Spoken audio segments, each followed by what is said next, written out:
Without any further ado, you guys are live and you're hot and have a good time, gentlemen. All right, cool. So, in what I think about objective morality, the topic, I guess, objective morality, I think that we see a pattern in moral progress, that the changes in morality across time and culture seems to be the same as time goes on.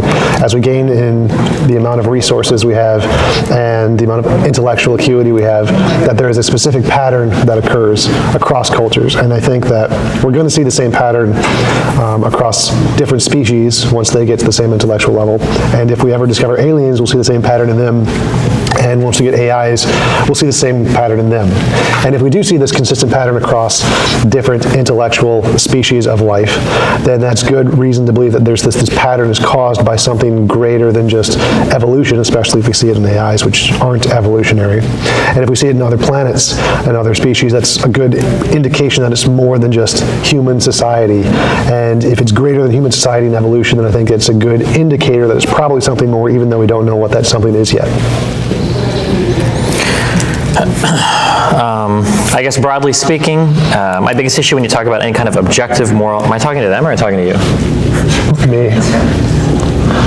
Or should I? Because I can talk quietly like this, or I can project my voice to the whole hall like this. Project. Okay. We don't have any speakers. So typically when I talk about morality or objective morality, usually my big problem comes when we try to establish any kind of moral fact. The problem is that we can observe a set of behaviors or phenomenon, and some people like to say, well, look, that's morality. But if I take a certain behavior and I get two people to watch it, and they have a disagreement on the morality, there is absolutely no way for them to resolve that dispute without trying to reference some external text or something else. Whereas if we try to resolve any other type of qualia or sensory experience, like is the dog soft or not, is this the color red or blue, we have either sensory organs or we can employ some faculty to figure out if there is some underlying fact of the matter here. It's tempting when we see patterns to say that because this pattern exists, there's some guiding hand behind the pattern. I think that as humans, one of our greatest evolutionary advantages is our ability to recognize patterns and then utilize these, whether it's through making tools or surviving in the wilderness or whatever. But just because a pattern has been seen doesn't mean that there's a guiding hand behind this pattern. This is one of the most common arguments used frequently by theistic people to cite the existence of a higher power, for instance. Well, if there's a pattern, it must be some divine revelation. Like if you see a puddle of water, you assume that the water is a certain shape because it is, and not just because that's the shape of the pothole. I think that you can see patterns of development across human history, but that could just be our ability to satisfy our basic desires has gotten better as technology has increased. I don't think that it necessarily points to some sort of objective moral guiding hand. I still don't see like any evidence of that versus just a group of species that are like developing in a way that can satisfy their preferences better. If we did see it in other planets and other things that didn't evolve through evolution, do you think that would increase the amount of evidence for it being something more than just a societal development?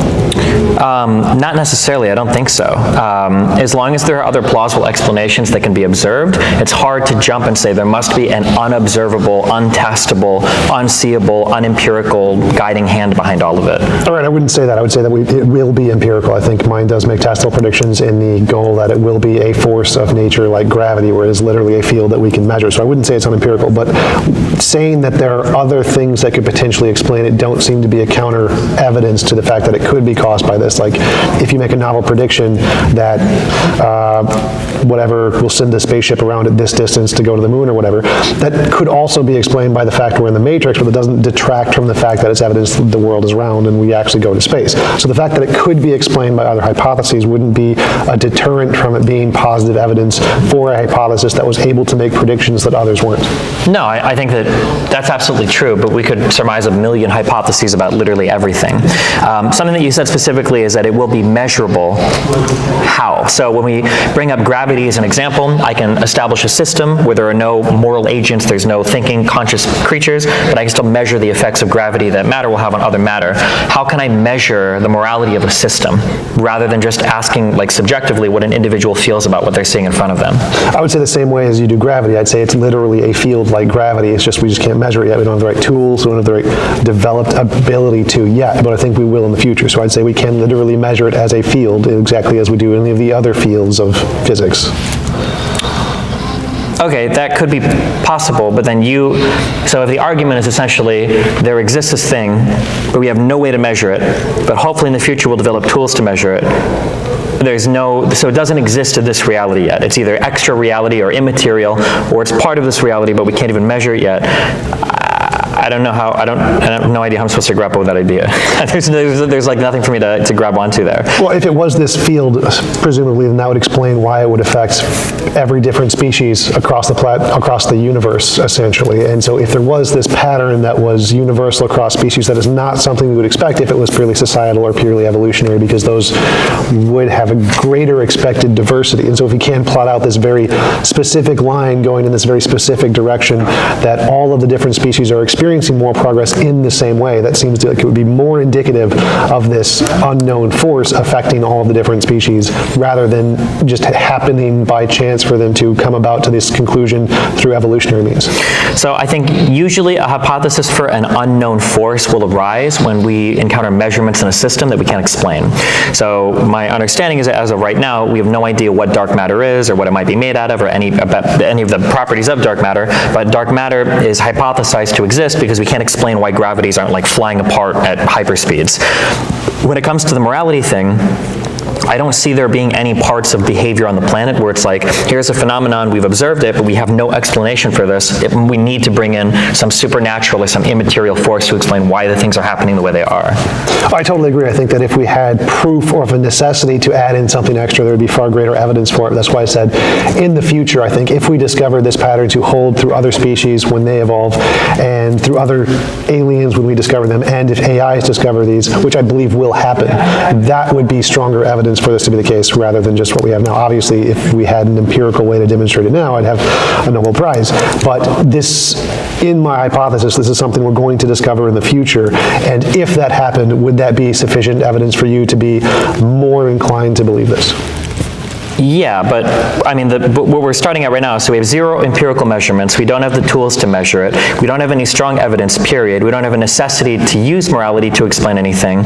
All we've observed are some patterns that can be explained through other processes that maybe one day will be subsumed by morality, but we just have nothing for that yet. Yeah, but it's the same how everything in science starts. We see a phenomenon like, oh, that looks like we could explain this by Zeus or whatever we think of at the time, and then someone makes a prediction that, oh, in the future, here's something else we'll discover if my hypothesis is right, and that's how all science progresses. So yes, I agree we don't have any strong evidence, never claimed we did, but I do think here is a good way that I expect and seems reasonable to expect in the future that we will see this.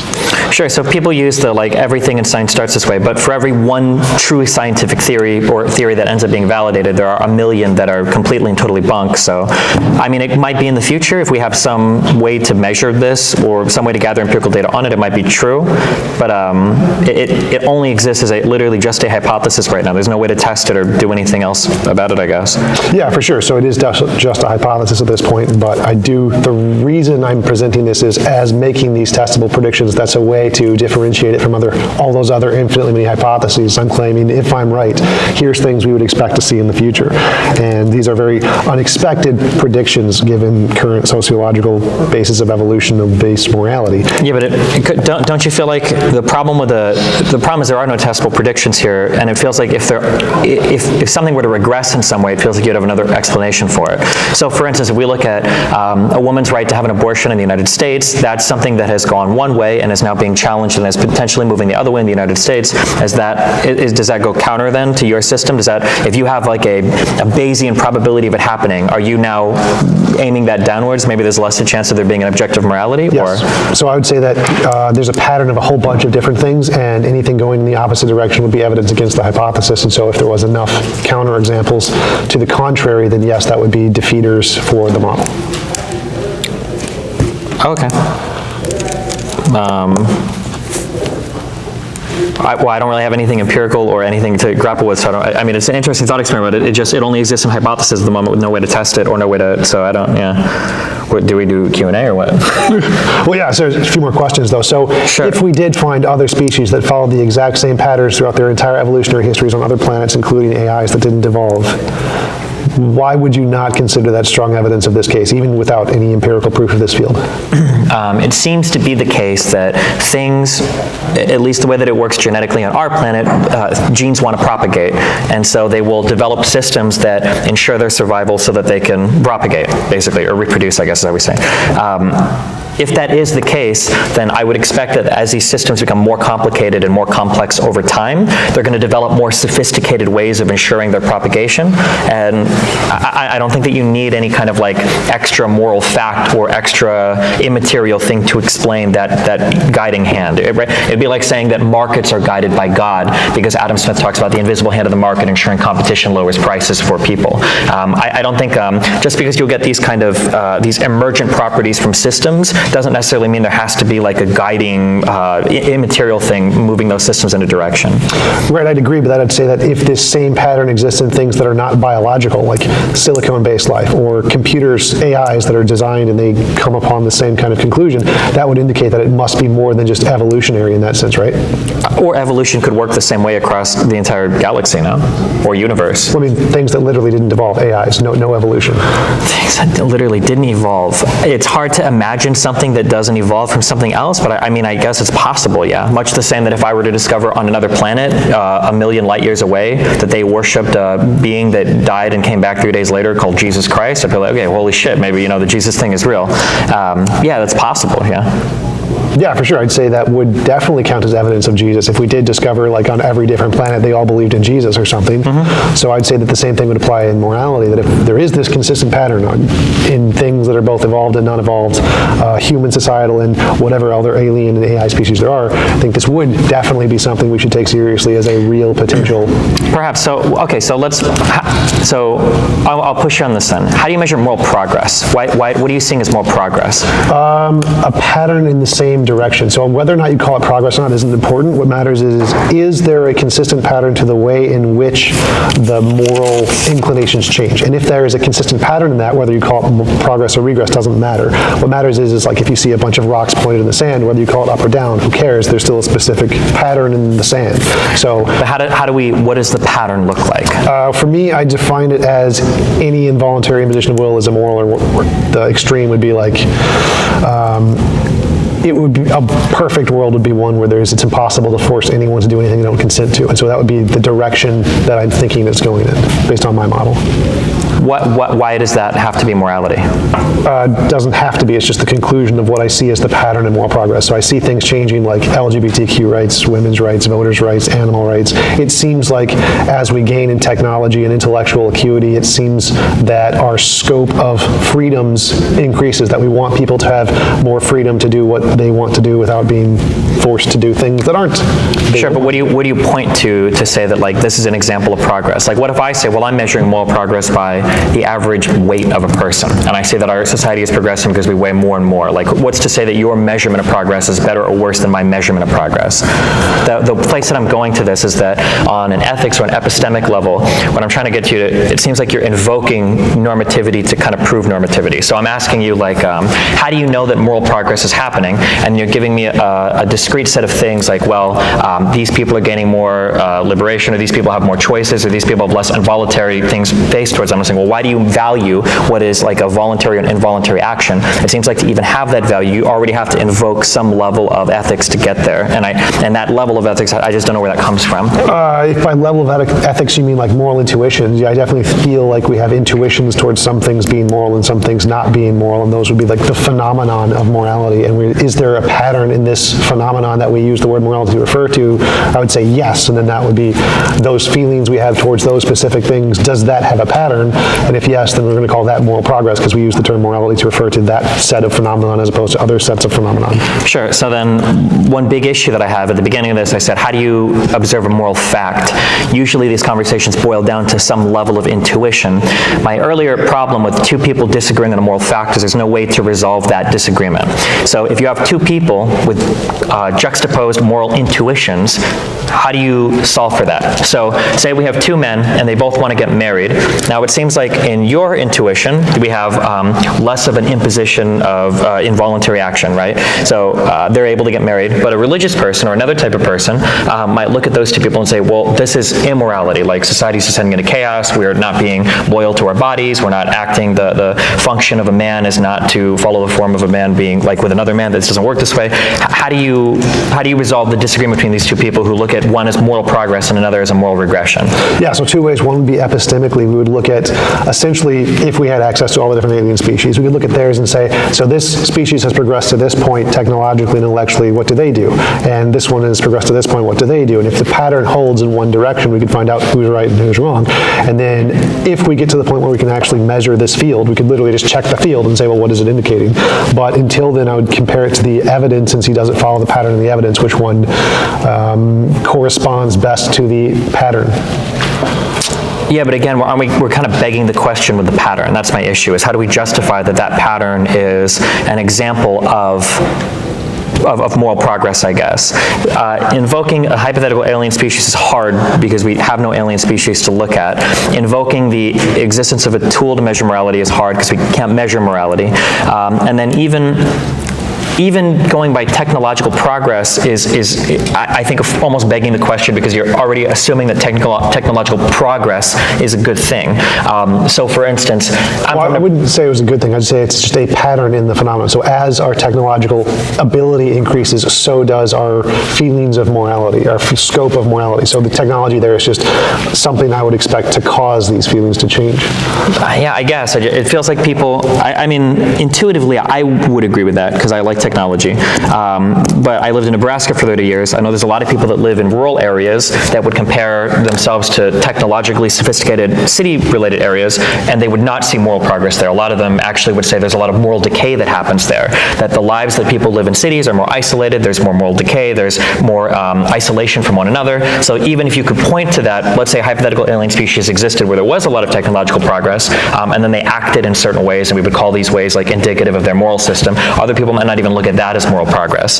To go all the way back again, it feels like in order to say, I believe in morality because it follows some pattern, the question is always going to be, well, how do you define that pattern? That's where the interesting question is. Not like, if we have a pattern, is it going in one way, but rather, what is the pattern we're looking for? And I don't know why we would point to one pattern, such as some sort of progress in technology or longevity or whatever, versus another pattern that might be, how faithful are we to our friends and families? How much do we believe in God or Jesus, or any other type of pattern that people might, I guess, hold themselves against? Well, I would say that when you plot out all the different data points on a graph, and you can assess the graph in many different ways, it will change like how straight the line is, or how much it corresponds to a particular direction rather than another. And so if there's one set of criteria that you put on the x-axis and one set on the y-axis that makes it like a more straight line, that would be more indicative of that being the underlying principle that it's following, rather than one that makes it a much more jagged line where the p-values don't correspond to a straight line and it's a much more jagged thing. So I think if we can come up with different principles and different sets of criteria to put on like the x-axis and the y-axis and compare which one does it seem that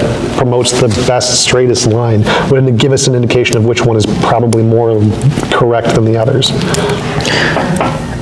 Okay, I feel like we're gonna circle around on this a lot. So I agree that you can do that, but it seems like all of the work that you're doing is in the following the data, but the questions that we're having that are relevant to morality are preceding the graphing of the data, and it's the choosing of the data. That's the hard part.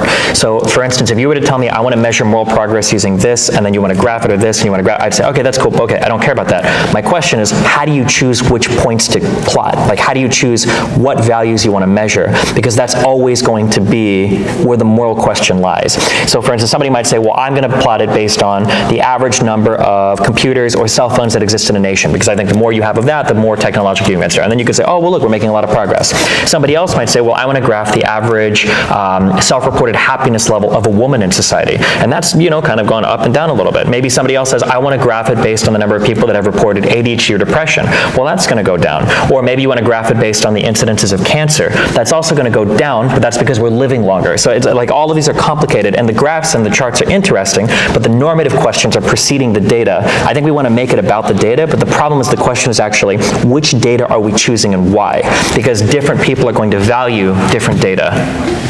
I don't see that as a problem, because in ethics and morality, we do have a pretty collective understanding of what morality refers to. Like, killing a baby is immoral, killing a baby for fun is immoral. We can label a certain set of actions as morally significant and a certain set of other actions as not morally significant, picking up a rock or whatever. And so there isn't really much ambiguity there where it's a difficulty in establishing what we think of as moral phenomenon. The difficulty is corresponding to show that those feelings are more than just feelings. So I think that which phenomenon we should label is determined by our intuitions. Like, we have a sense of what is moral. And the question is that more than just a evolutionary byproduct? Does it correspond to something more? And so determining which data points we're assessing is really easy. Our intuitions do that for us. The question is it more than that? So I don't really find the difficulty in delineating certain actions as being morally significant and others as not. So I agree with this, that we seem to have strong intuitions towards certain actions. But this is, so I kind of attack Sam Harris because he makes similar arguments to this. But the problem is that every time Sam Harris will invoke, like, oh, well, this is how we know what is good or bad, it's always usually like a really obvious example of, like, should we throw acid in a person's face? Should we stab somebody in the back with a knife? Obviously, these are no. But in that case, I would say that our moral intuitions are probably relatively unchanged from 10,000 years ago. Even way back then, murdering a friend is a bad thing, raping somebody is a bad thing, stabbing somebody is a bad thing. But I think that when the moral questions become more complicated, I think that relying on those basic intuitions becomes much more challenging. So you brought up killing babies as an example, and I can point to the huge divide we have in the US over whether or not we should be pro or anti-abortion.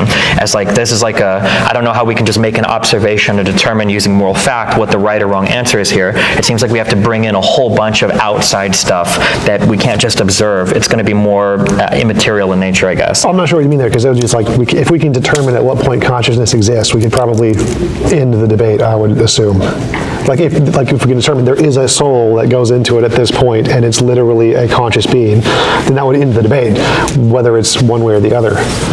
I don't know if that's true or not. Even if you told a religious person a baby is not conscious, because I think a religious person would agree there is no consciousness at day 2. The parts just aren't there for it. Well, isn't that their whole argument, that like literally a soul goes into the conception? Well, a soul and a consciousness are two separate things. Well, I'm using those synonymously here. So if a soul was conscious. Sure, if there was some way to measure a soul. But the problem is it seems to be the case, and now I know you said in the future this may change, and if it does, that would be awesome, because it would make these kinds of debates pointless, which would be cool. But it seems to be that there are some things that we reach for to establish morality that come out of the observable and out of the like 100% provable. So when we look at like a soul entering a body, it seems to be the case that if souls exist, they're immaterial, we have no way to measure them, we have no way to perceive them.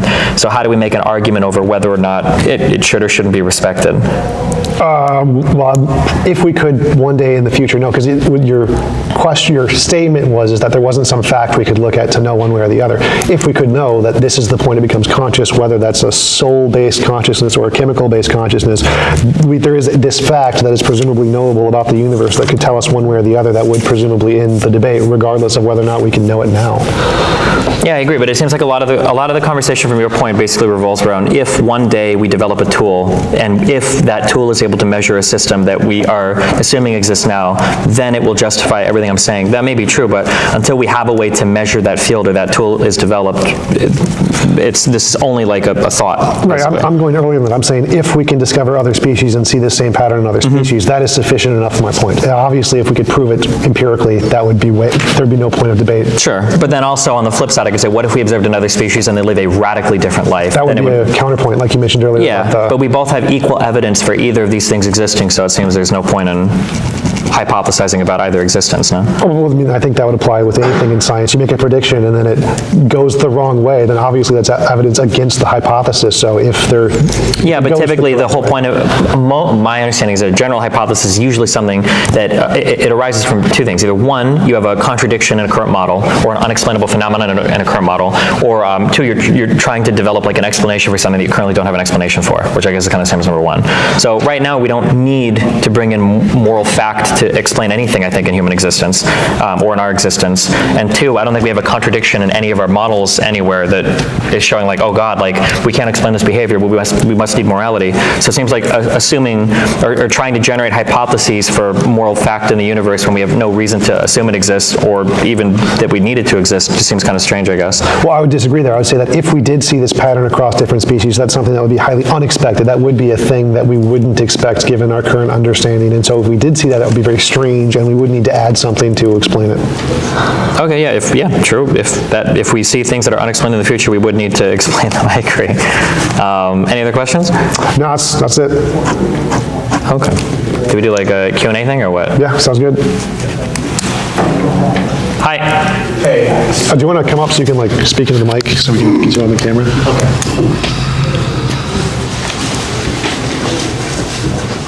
Not really sure how I'm supposed to do this. Just hold it like that. Okay, and then just stand back here, or? Okay. Would you like to sit on my lap? Okay, so TJump, were you basically, arguing on behalf of like religion, or like, I guess like, kind of curious, like, I guess like what was your main point for the morality? So my main point for morality is that there seems to be a pattern. What, do you need a mic too? Yeah, can I borrow your mic? Yeah, so I'm an atheist, so I don't believe in a God at all, but I do believe there is objective morality. Most philosophers are atheists, and they also believe in objective morality. So my goal is to show why this is a reasonable belief system. Like we can say, yeah, there's this pattern here, and we think this pattern extends far beyond the human element. And so this is a reasonable thing to believe, even if you don't believe in a God. So I believe in objective morality as an atheist, and I want to show why that's completely reasonable. Oh, okay. Okay, that just was my only question. Cool. Place it up here. Any other questions?